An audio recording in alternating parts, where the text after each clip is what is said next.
I wondered whether I had been deluding myself with the idea that I could possibly reach the sun above. It was a long way and steep. A slight breeze ran through the crevasse, and I felt it on my cheek, a chill, deathly brush from somewhere deep below me. The light in the chamber was a strange mix of blue-gray shadows and dancing reflections from the ice walls surrounding me. Rocks embedded in the walls stood out starkly in the wet, translucent ice. I rested at the base, absorbing the feel of the crevasse.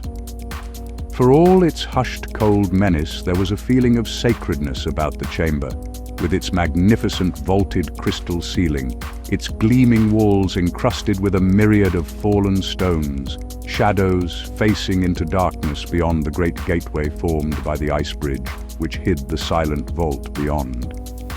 But I couldn't stop the menace playing on my mind, as if this thing had waited for a victim with the impersonal patience of the centuries. It had me now, and without the sunbeam I might have sat there numbed and defeated by its implacable stillness. I shivered. The air was well below freezing. A puff of wind outside sprinkled powder through the hole in the roof, and I watched, fascinated, as it drifted in the sunlight. It was time to climb. After 2.5 hours, the slope had steepened considerably, and I had to be especially careful when I hoped.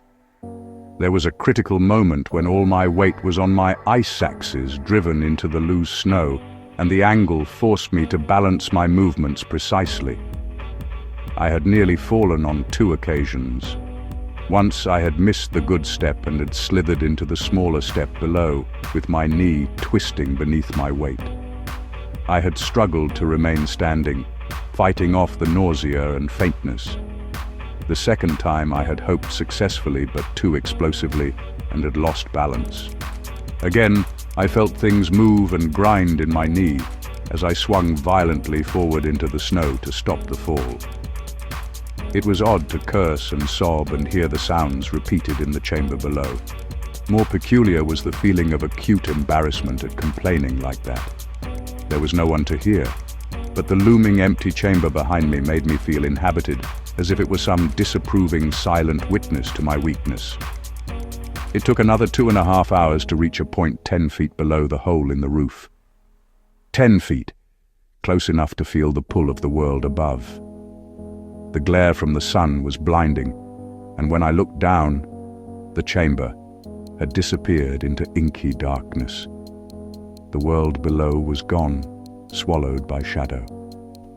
I hefted my leg into the new step I had dug and prepared to make another hop. If anyone had seen me emerge from the crevasse, they would have laughed. My head poked up, and I stared gopher-like at the scene outside.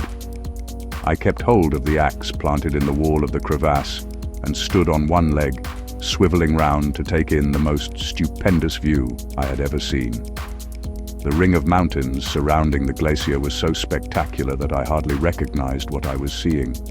The familiar peaks had taken on a beauty I had never noticed before.